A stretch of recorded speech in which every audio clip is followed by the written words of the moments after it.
They called it a world tour. I call it a psychological test of my patience. 1,278 games, and today the clown finally caught up to me. Welcome to the chaos. This is episode 4. Style, sophistication, the ability to launch napalm into oncoming traffic. If these are the things you look for in an automobile, it's time you test drive Twisted Metal 2. Fully automated weaponry, dual rocket launchers, and the new APS flamethrowing system. All standard. Drive the 1997 Twisted Metal 2 on PlayStation from Sony, and let style be your weapon.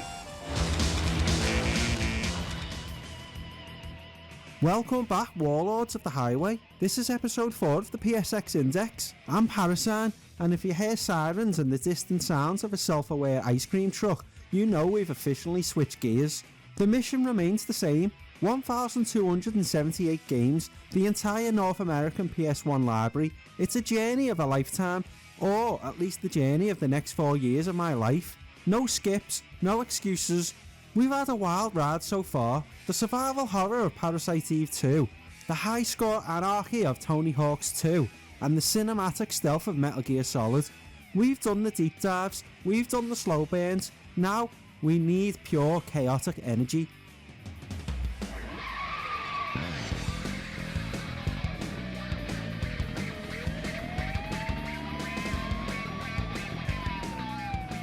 We are ditching the cardboard box and strapping into the meanest, most unhinged global demolition derby ever conceived on a 32-bit machine. Today, we're finding out if Twisted Metal 2 is still the king of the road, or just a clunky relic that belongs in the scrap heap. Released on Halloween in 1996, Twisted Metal 2 was the moment the PlayStation found its edgy identity. Before we talk about the Carmageddon, we have to talk about the man behind the wheel. David Jaffe, the same mind that would later give us God of War. Twisted was really inspired, I think, by myself and a fellow designer, Mike Yam at Sony. It was basically inspired by our deep love of action movies. He understood that the PS1 wasn't for kids' games.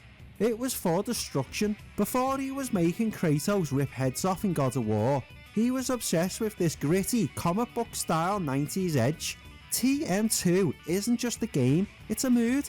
It's a smell of leaded gasoline and cheap arcade pizza.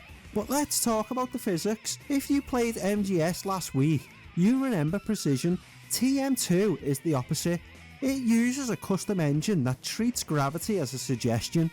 If you hit a ramp at the wrong angle, you aren't just jumping, you're entering low Earth orbit. It's floaty, it's chaotic, and it's the reason half of the rockets hit the sky instead of the enemy. And the AI, it doesn't play by the rules. In the later levels, the computer-controlled cars have infinite ammo and a personal vendetta against your specific bumper. It's not difficult in a fair way, it's difficult in a the game is actively gaslighting you way. The setup is pure pulp.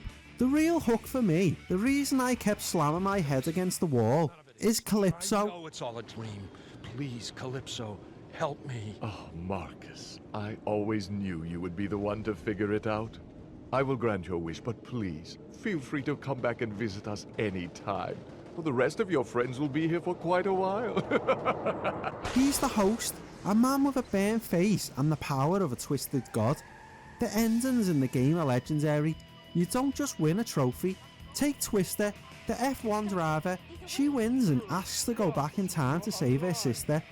But be careful what you wish for, because Calypso's endings are legendary for being dark, twisted and incredibly ironic. Calypso sends her back to the prehistoric era, or Roadkill, who wants to return to his life before the tournament. Calypso sends him back to the exact moment he's about to crash his car. It's that monkey paw style of storytelling that gave the game so much personality. It's grim, it's mean, and it's perfectly 90s. The levels are the stars.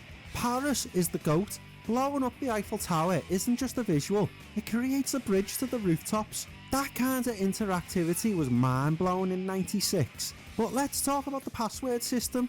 In 2025, we are spoiled by autosaves. TM2 makes you work for it. If you lose your lives on the final level and you didn't write down that code, say goodbye to your afternoon.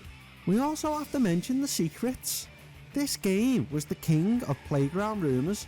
Remember trying to unlock Minion or the secret character Sweet Tooth? Back then, you didn't just check a wiki, you had to buy a magazine or hear a rumour from a cousin. Using the God mode or infinite ammo cheats completely transformed this from a frustrating slog into a power fantasy. If you're playing this today for the first time, honestly, use the cheats. Your blood pressure will thank you. But let's talk about the actual feel of the game. Coming off the precision of Metal Gear, TM2 is a massive reality check. The game introduced fighting game style combos. In theory, that's deep in practice. It's like trying to play Street Fighter while your thumbs are glued to a bar of soap. Is there anything more humbling than being a pro gamer and missing a stationary tank with a heat-seeking missile? The aiming is less tactical combat and more, Jesus, take the wheel.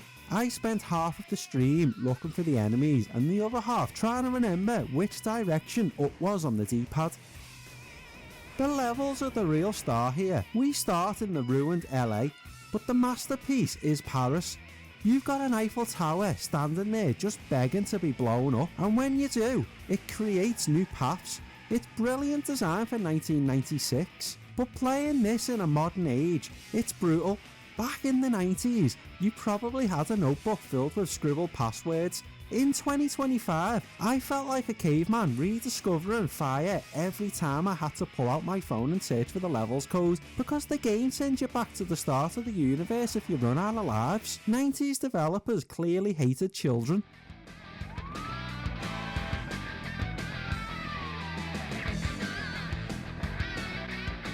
From the lava pits of the Arizona to the slippy ice flows of Antarctica, the game is constant battle against the environment and your own clunky steering. It has that Mario Kart battle mode spirit, but with a spiked leather jacket that significantly higher blood pressure.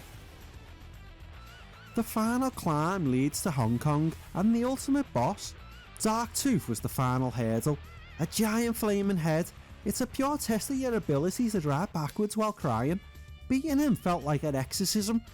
A massive laser shooting clown, head on wheels. Beating him was a blare of a remote bomb and a sheer panic. But the reward, those endings. Calypso, you are coming with me. Minion, it's so good to see you again. Surely we can work out a deal? You stole my powers, Calypso, 11 years ago, stripping me of my birthright. Now it is time to pay the price. No, please, Minion. It's scary Let's down there. go, little Calypso, I man. want to raise my card. Time to rot in hell with your little sister.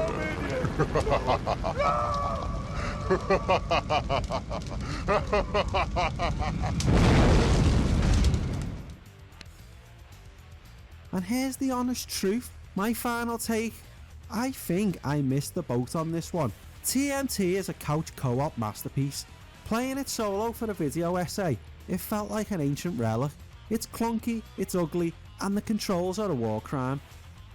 Its soul is 100% PlayStation. Playing this alone on stream isn't the way it feels like it was meant to be played. It feels significantly lonelier and more frustrating than it did in the basement floor of 3 friends and a bag of chips. This was a couch co-op king, but as a single player experience today, it feels like an ancient relic that has definitely diminished in value. It's an essential part of the PS1 history, and I'm glad it's on the index, but I am more than ready to turn off the engine. Drive the 1997 Twisted Metal 2 on PlayStation from Sony, and let style be your weapon.